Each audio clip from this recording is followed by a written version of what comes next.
guys, welcome to another episode of Get Up 10 Podcast. I'm here with my guest, Jay Mosely. He is a father, author, speaker, and entrepreneur, and I'm so excited for our conversation today. How are you doing today? I'm awesome. I'm awesome. So excited to be here. Thank you so much for having me. Of course, welcome. So I'm so excited because I don't know Yeah. where this conversation is gonna go, but you know, I'll let you know. And I like to say this every so often because I never know if somebody is listening to my podcast for the first time. I created Get Up 10 for two main reasons, and that is resilience and authenticity. So people ask me like, why is your podcast called Get Up 10? And it's kind of an embarrassing answer now, but it's fine. I'll be honest. So when I created the podcast in 2018, Cardi B was like on her little rise to fame, I guess you could call it. And I watched her go from like reality TV to her music career just like blowing up. And so she had this song called Get Up 10, and it says, I look myself in the mirror, I say, we gonna win, knock me down 9 times, but I get up 10. And that just really resonated with me because I've always been big on getting back up and being resilient. So that's that. And also, when it comes to Cardi, I do not follow her anymore. I always make that disclaimer because people are gonna be like, "Oh, Ginger out here, Cardi B." No, I'm not. I have no idea what she is doing. If a picture of her or her children comes up on social media, that's one thing, but I really have no idea what's going on in her life. But Yeah. again, like I said, I watched her come up from, reality TV to her music career and just believing in her dreams and her vision. And what I respected was that throughout that process, she just showed up as herself. She never tried to be fake or somebody who she really wasn't.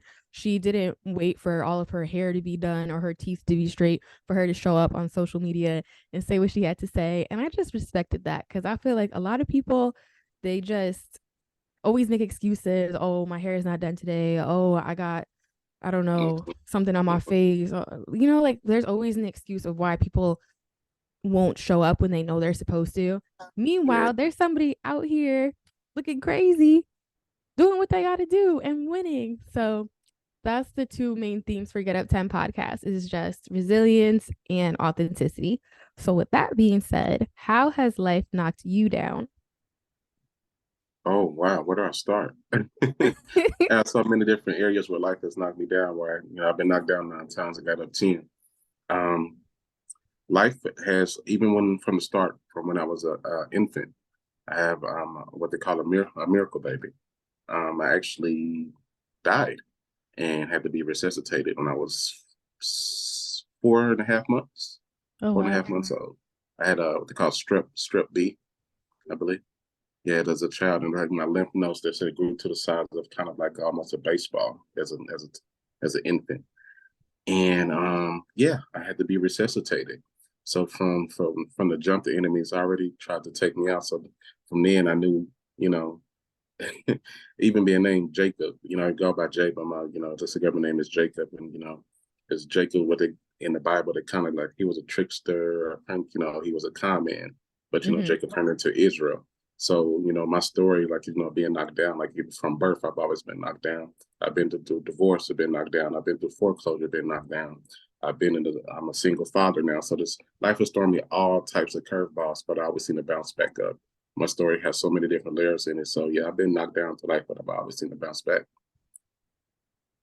Okay, you said a lot there. I'm trying to take my notes so I can make sure we address all of it. Okay. Before we get into some of the things that you experienced as an adult, you already shared how life tried to come for you early, Mhm. real early. That's crazy. Do you remember anything else in your childhood that you feel like was life or the enemy, however you want to say it, trying to knock you down? Yeah, in my childhood, I was teased a lot. I was teased a lot in my childhood. I guess kids are being kids, being bullied, things of that nature. So I kind of was like kind of shy for a major part of my life. Like stood behind the scenes and like to attract a lot of attention to me because I don't want to be the center of somebody's joke or have someone bring attention to me or being called out or being teased of that nature. So um, it took me a while to come into my own to where I had to get my confidence level up and get build that self development muscle in myself and belief in myself. So yeah, so I think as a kid, from let's say second to almost sophomore year in high school, I was just kind of like the shy kid, like because I've always gotten teased, for not having the right clothes or just different types of things, that we go through it and what went through as kids. So yeah. When you were talking, it reminded me of how people will say like I'm shy or whatever, but they're really not. It's just that they've been through things, so they've like adopted that as their identity, but they're Hmm. really not. So I Yeah. love that you were able to come out of that. Okay. And then you divorce, foreclosure, single father. Do you want to talk more about any of those? Yeah, I'll start with the I was married. I got married in 2004, and I was married almost 10 years. And me and my ex-wife, just for separate differences of of opinion, we decided to go our separate ways. And within that, became a full-time father. Like I have my kids Monday through Friday. They go with their mom on the weekend. So that kind of that narrative of like being a weekend dad, that's never been me for the last what almost going on 10 years now. As I've been that full-time dad. I'm the one planning the birthday parties. I'm the one who's going to Christmas shopping. I'm the one who's doing the school supply list. I'm at the PTA meetings. So that narrative, like, jumping to the single fatherhood. So I really, I want to give you take a minute to give you your flowers to see what you're doing with your daughter and stepping up. I have so much respect for single mothers because being in that role as a single parent, and knowing what it's like, the day in and day out, getting up, fixing breakfast, going to the doctors, or having to leave work because they're sick, or being up in the middle of the night because they're coughing and hacking. There's so many different layers that I've got to experience, and I see women do it every day. So my hat goes out to you in that aspect. So appreciate you, Queen, for doing what you do with your young princess. On that note, Thank you. I definitely appreciate that because it has been a new season for me as a mother with her being in school. And then, being in school for the first time comes along with germs. So, yes, we have been up in the middle of the night recently. So, thank you so much for yeah, that. But, we do what we have to for our kids. And I mean, absolutely, yeah, always gonna show up for our kids. See, absolutely. let's see what else. Oh, how many children do you have? I have four. I have four Oh, children. I have 18-year-old Madison. It's a senior year in high school. yay. 13-year-old son Donovan. He's in eighth grade. My 11-year-old Cassie. She is in the sixth grade. Then I have a 3-year-old son Cameron who just celebrated his third birthday yesterday. Wow, that's full house. Yeah. So I have three children by my ex-wife, and then me and Cameron's mother, and my 3-year-old. Just had one. Well, had him 3 years ago. So yeah. Okay. Wow. And those, not only is it like a full house, but it's like those are such pivotal years because Hmm. grades, like you're getting ready to go to high school, and then like your oldest daughter is getting ready for college. Like just so many big milestones coming up. Yes. And so you mentioned going through foreclosure as well. Was that like the aftermath of the divorce, or was that separate circumstances that led to that? Yeah, it was actually during when I was actually married. It was back in 2009, 2010 when we was going through kind of a rough patch as far as the economy was going when we had a recession back Yeah. then, and my job had basically laid us off, um, and it was just hard for me to find work at the time. I owned a home. I bought my first house at 24 years old, and I couldn't find work and just going through savings and just couldn't manage it. And so end up leaving to my home getting foreclosed on.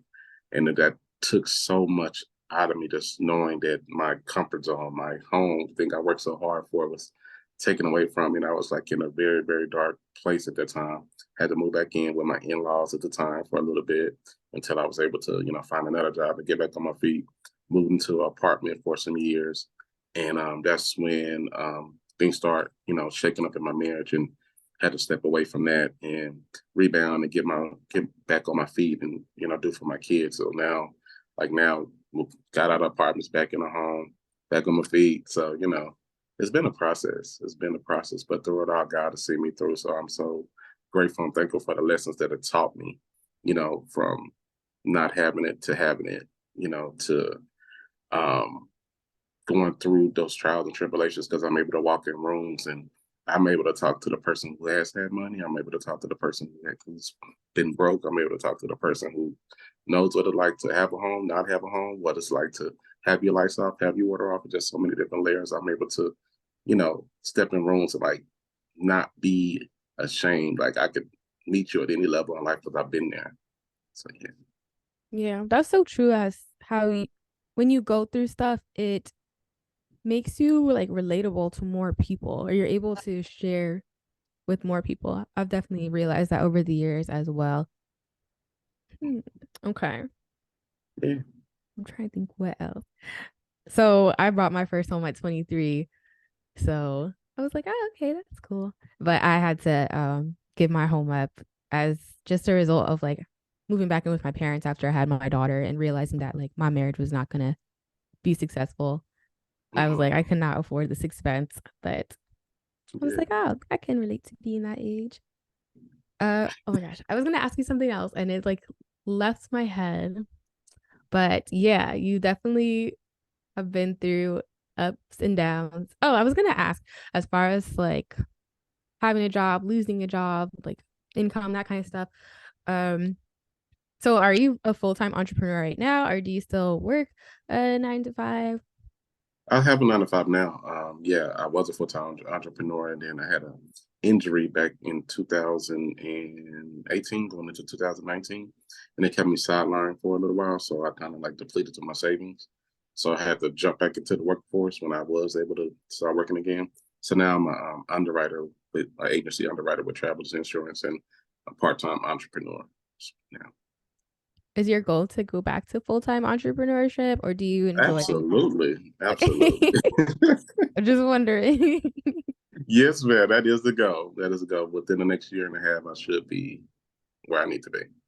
Awesome. And I look forward, I'm always like cheering everybody along on the sidelines. So I'm like, I look forward to seeing all that come to pass.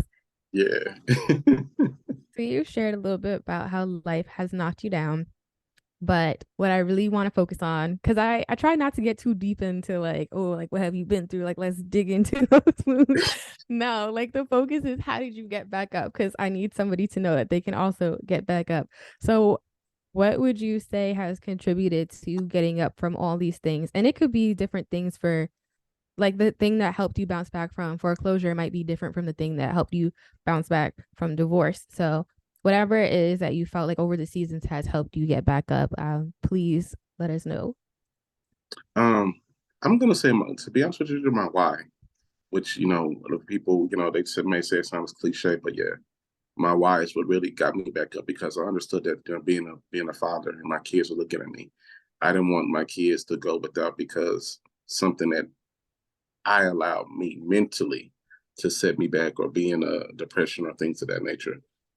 So my kids is what really, really got me back on track. The fact that I knew I had somebody else looking up to me to, you know, to provide for them, to protect them, to give them the things that they need, and provide a better lifestyle than what I grew up in.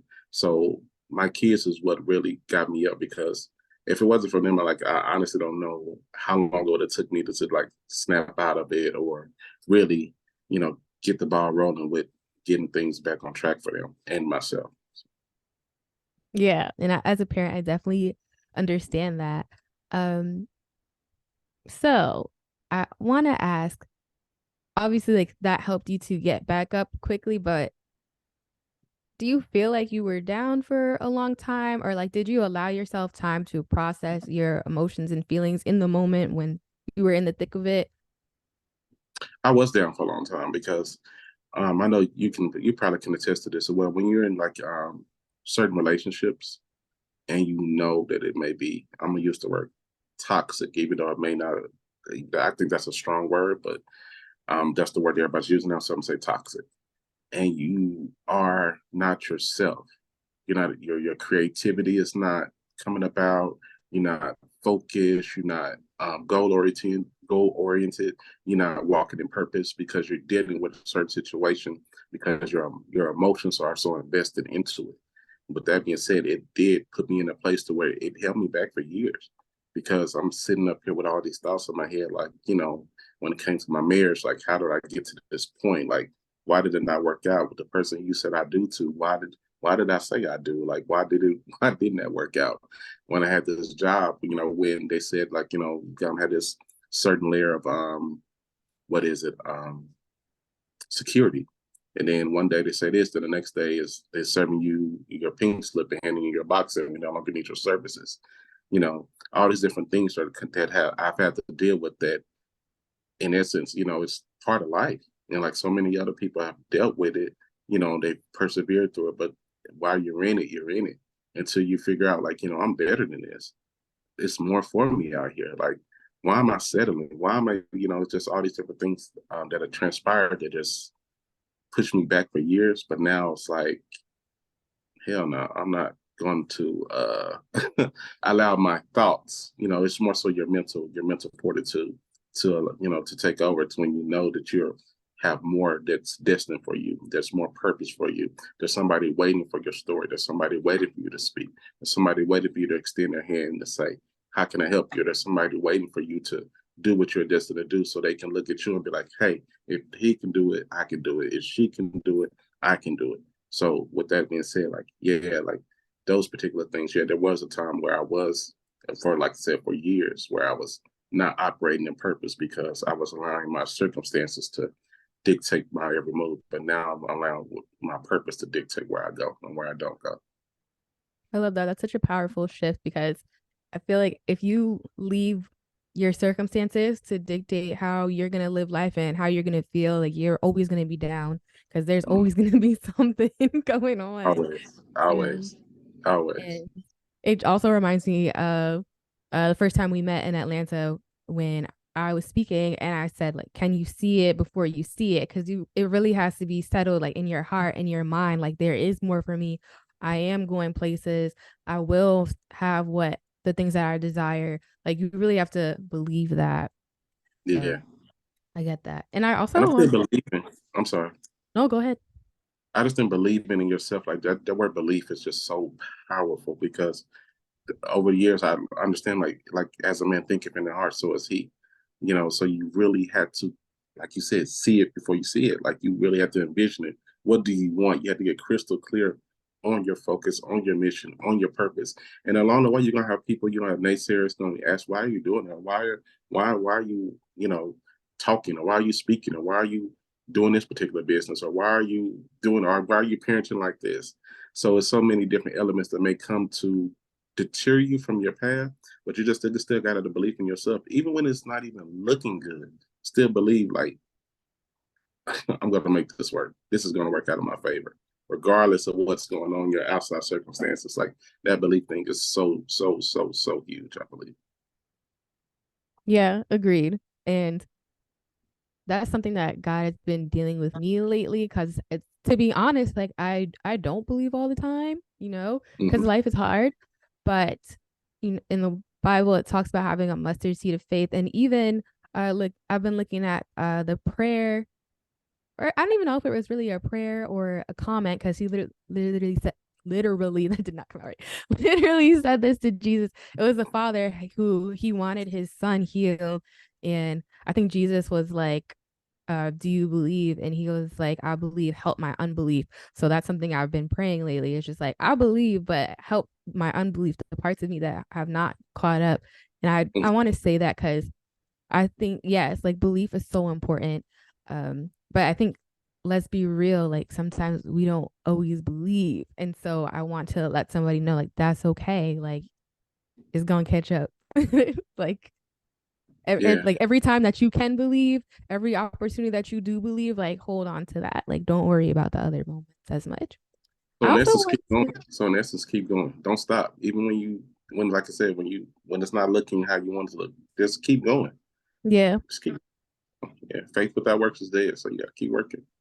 yeah, for sure. And I want to ask you as well, being somebody who has gone through divorce and as a single parent, like, do you still aspire to marriage? Do you want to get remarried? Is that something that you've gone back and forth with? Like, where are you on that? Yeah, I have definitely gone back and forth about it. And some days you'd be like, you chilling, like you don't want nobody interrupting your peace. You didn't came home and you didn't sat down. You ain't got to, I ain't say answer to anybody, but you ain't got to answer no questions and worry about somebody hungry if they ate or not. You're like, it's good. But there are other days when, I come home and you be like, you want to share some good news, or you may be going through something, or you may even be sick and you just wish that someone's there to make that meal for you, make some soup, or run your shower, or stuff that something Yeah, to help you, ease your day or ease your mind. So with that being said, like, yeah, I do aspire to get married again. I really, really do. I just believe that love is just such a powerful thing, and just having somebody there to share your life with, share your experiences with, someone to grow old with, someone to bounce your ideas off of, someone that you can just know 100% sure has your back. I just think that's a beautiful thing, and I see it in so many other couples. And like, yeah, I do aspire to be remarried again. Like, it didn't work out the first time, but I don't. It doesn't leave a bad taste in my mouth or whatnot. That was just a situation that just didn't work out. That doesn't mean that I'm not somebody's cup of tea. exactly. And I'm really happy to hear that because I feel like there's this, I don't even want to say, I mean, part of it is a narrative and part of it is a reality of people who are like divorced and bitter and they're like, I'll never do that again. So, Yeah. like myself, I am of the same, I don't know the word, but like I also aspire to get remarried. Same And mindset. yes. Yeah. And so anytime that I come across somebody who also has that like healthy belief for love again, I always want to highlight that because, we have to keep putting light and positivity out there and not just, I want to show somebody that like you can love again, you can hope for that again. So I'm really happy to hear that. Absolutely. Absolutely. And I also wanted to ask you, like, as a single dad, can you talk a little bit about any like community or help that you had in raising your kids? Oh, well, it definitely takes a village. It definitely takes a village. I can honestly say that my parents have been so instrumental in helping me raise my kids.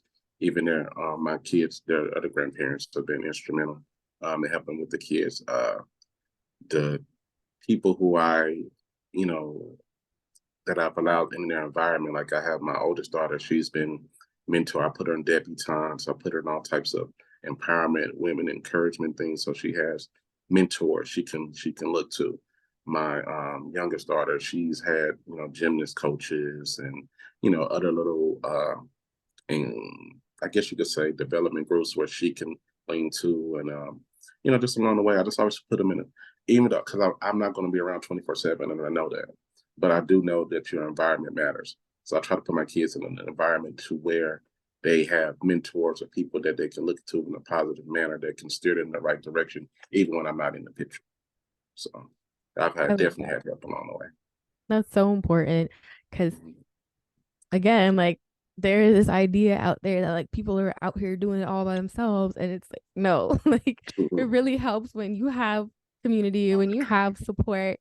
And I love that you have had those opportunities to put your kids in those activities because even myself as a mom, like I did have my daughter in gymnastics and then she wasn't listening. She wasn't paying attention yet. So I took her out for my own sanity. And then I put her in swimming lessons, but it was like a summer thing and she still needs some more swim lessons, let's just say. And since school has started, I haven't really focused on like extracurricular activities just yet, but it is really important and there's so much value that can come from those types of things. And yeah, because like myself, I grew up as a student athlete, and so much of who I am came from those practices and those games and like those environments. So I love Yeah, that you brought that up. absolutely. So before I transition, is there anything else you want to say on the lines of getting knocked down and getting back up? Um, you want to get an example, or just talking, of getting knocked down and come back up? Either or, because I feel like we touched on a lot of different things, but I just want to make sure that.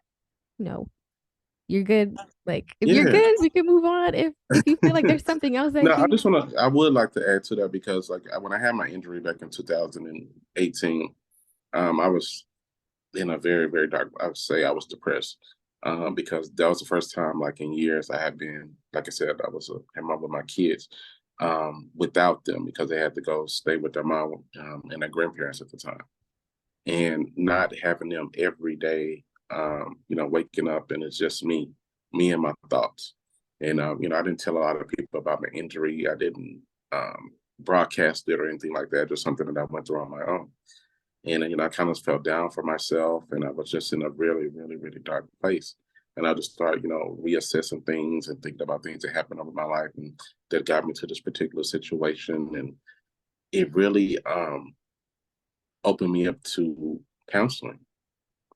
And I was like, I need to talk to somebody. Not that I wasn't having, you know, thoughts of taking myself out or anything like that. It was just like, I just knew that I needed to talk to somebody. And I knew that, like, the thoughts that I was feeling, like, this is not of God. Like, I shouldn't be feeling this down on myself. Like, where is this coming from? Like, yeah. I've never felt like this before. And I go to, I don't know if you're familiar with Bishop T.D. Jakes. I'm a member of his church, and I called the counseling department and started taking counseling, and just getting able to speak to somebody, because a lot of men, when we go through things, we don't talk about it.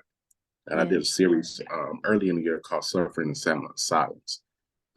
Like, me and suffering in silence. Like, that little boy in us is screaming for somebody to pick us up, or hurt our wounds. Somebody to come put some alcohol on it or something. And there's just so many things that we internalize that we never ever just talk about. And men, we have things that's like, such as women. We go through life, but we don't really talk about it. And that part, like, being able to talk to a counselor or a psychologist, it was just so helpful, for me to get back up. So I really do support, people who go out and get counseling and, take their mental health important. So that would say that would be something that I would want to highlight, making sure that your mental health is intact. Yeah, I'm really happy that you mentioned that because that is so important. And I mean, we love to talk about being independent, having our own back, and like all of that is great to a degree, but sometimes you need community, you need another opinion, you need another like perspective. Yeah. And I also have had my own journey with therapy and counseling. And it's funny that you say that because my first time talking with a counselor was also at the Potter's house. I was there for Women Evolve conference in 2019, and that was my first time getting to like sit with somebody and talk because I knew I wanted a therapist, but I didn't know how to go about it because it's not something I saw my parents ever do. And so it's not like they could have helped me or guided me. And so because I didn't know how to go about it, I just didn't until I went to that conference and they gave away the counseling for free at the Potter's house. So that's awesome. And then I think like oh yeah, it was 2021 when I started my therapy journey because I had just come out of an abusive relationship. I realized that I was still, even though I had left my daughter's father, we weren't living together or anything, in my attempts at co-parenting with him, I realized that I was still subjecting myself to domestic violence. And so that's when I was like, okay, yeah, like I need, like, therapy is not an option at this point because we need to talk about this and unpack this and figure out how we're never ever getting back to this place again. Mhm.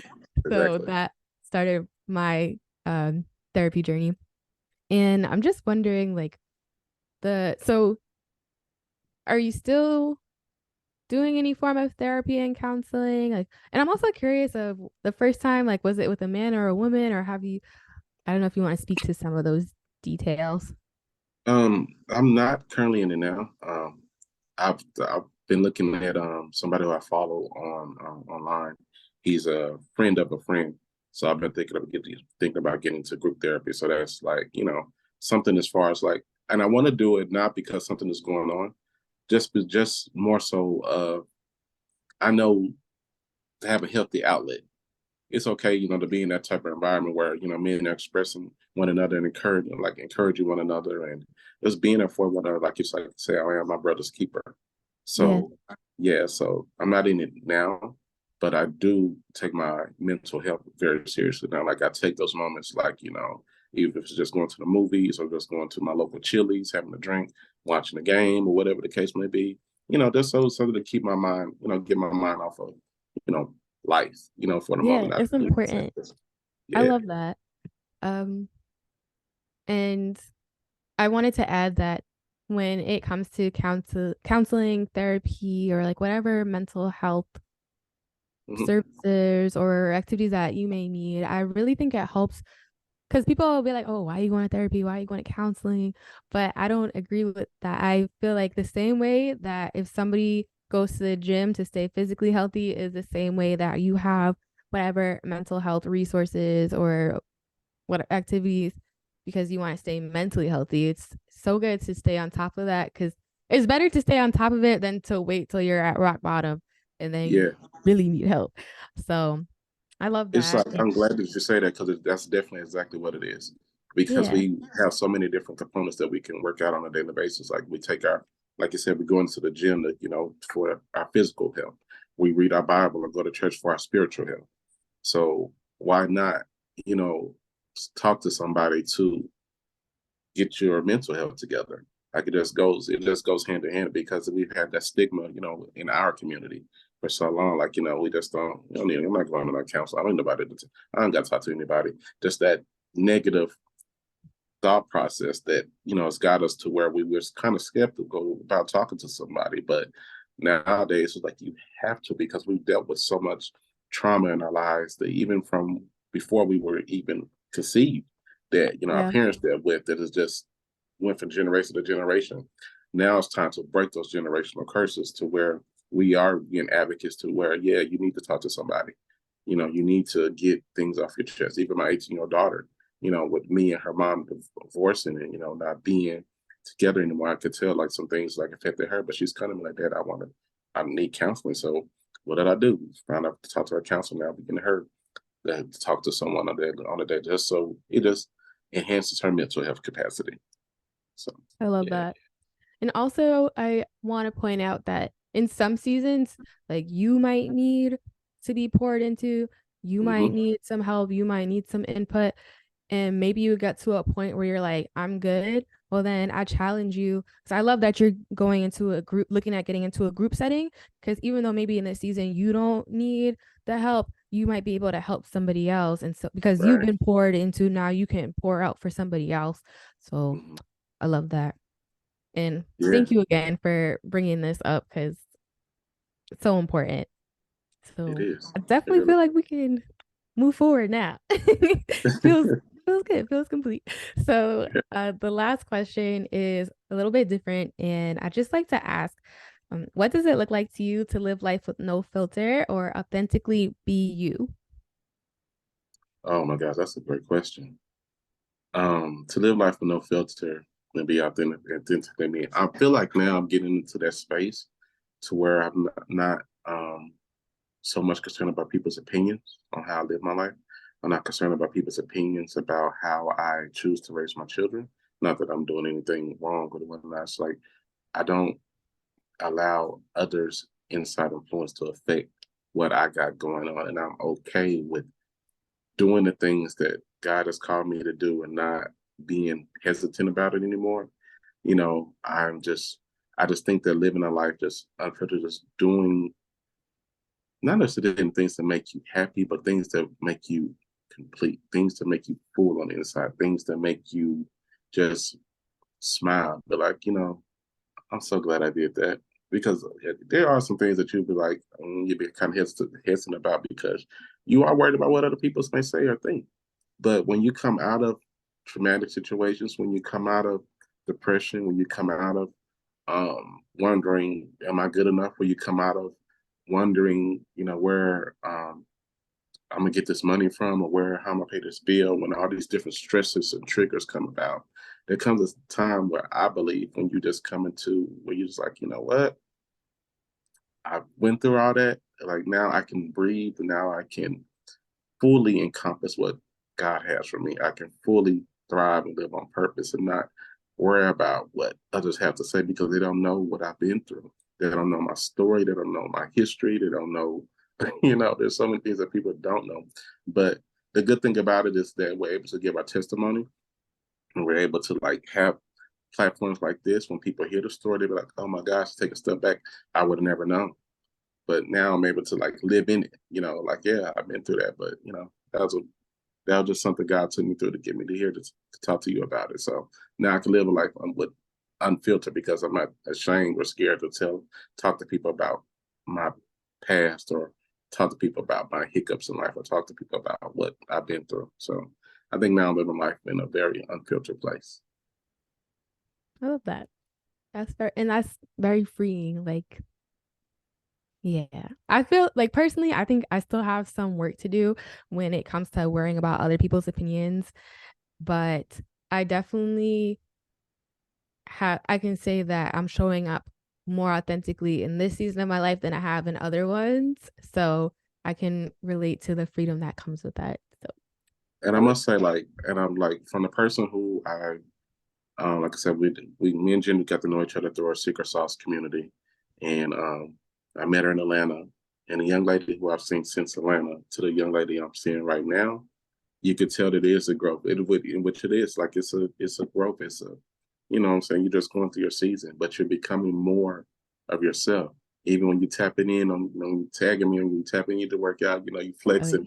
I could tell that's something you probably wouldn't have done in the past, but now you just like, it's coming about. It's all about progression. I'm loving the progression I'm seeing for you. So hats off to you for stepping out of your comfort zone and just being authentically you. thank you. I definitely appreciate that. Honestly, this is crazy, but like ever since uh Coach Will's secret what was it called? Secret Sauce Speakers Mastermind. It was Mm, like something was like unlocked and yeah, my it's being emotions, in they that just environment. It's a different yeah. environment. You So have to get in the environment. yeah, you gotta Yeah, get in the room. yeah, you But do. me personally, like it's like something emotionally was like unlocked, and like ever since then, I'm just easily so moved to tears. So I'm like trying not to cry because I really do appreciate what you said, and it just is confirmation because other people have said the same thing to me that have been watching me since Atlanta and even since for years from before then. So I'm like, oh, okay, wow, thank you, God, that because that's all God. I got to give him the credit for any growth or glow that is happening here. Absolutely. I love that. So I always like to finish up with a few like less serious. I was gonna say less silly, but that's not the right word. Less serious questions. So Okay. I personally love to travel. It's one of my favorite things to do, and it's also very like healing for me to just get out of my environment and be somewhere new. So with that being said, if you could go anywhere in the world right now, where would you go? Where would I go? Bora Bora. I Oh, would rent. I would rent one, or for a week or so, just have a little hut or whatever they call it in Bora Bora that's on the water. yeah. And yes. Mhm. I love that. I'm trying to remember if anybody has said that before because you might be the first one. That's a good answer.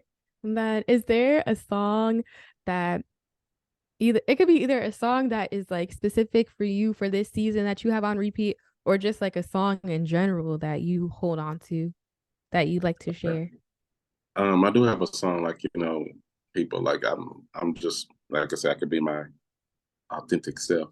So um, it's a song. It's called "Go Get It" by Ti. Okay. I feel like I've seen you put that on your story as well.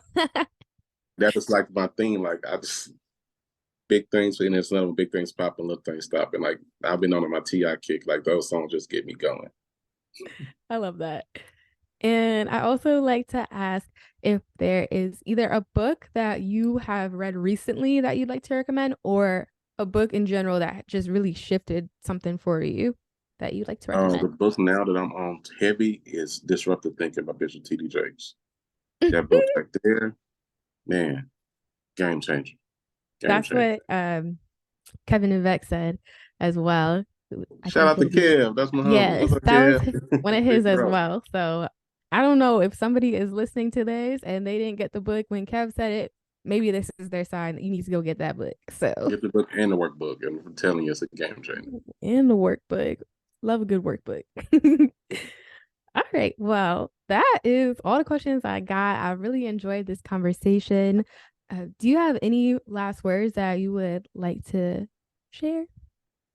Yeah, first off, I want to thank you so much for allowing me to jump on your platform and just be candid and share my story. Like when you sent out the invitation for your podcast, I was like, oh my gosh, like I just had to say yes, like because like I said, I can see the maturation, I can see the growth, I can see everything that's progressing in your life, and I'm so loving the person that you're becoming. Like I can see the evolution. And for with that being said, I just want to tell anybody that gets to listen to this, like the things that you're going through now, it's not what God has for you for your future. So go through it, get your story so you can go tell somebody else and you can show somebody else how you got through it. Because all we're doing is being living testimonies right now. We've all been through something and we all went through it. Like, so you can't have a testimony without a test. So right now we're passing it. We're getting our A's now. So go through what you're going through. It's maybe hard, we know it's hard. There's going to be times when you cry, times where you want to give up, times when you want to throw in the towel, times when you get down on yourself. We've all had those different emotions. Our genders have had them. I know for sure I've had them as well. There are certain tools that are out there and resources that are out there that can help you through it. We're two people right now that can, just hearing our story, if you've been through divorce, if you've been through a domestic violence situation, if you've been a single parent, if you have money being broke, if you lost the house, had to move with your parents, you have had all these different stories that we got to tell you, and we can help you through it and tell you how we got through it. So we're just living testimonies. So with that being said, if you need somebody ever to talk to, we're here. Reach out to us. Yes, I love that. Thank you so, so much. I'm so excited for this episode to be released. And I really enjoyed our conversation. Ladies and gentlemen, this has been an amazing conversation with Jay Mosely.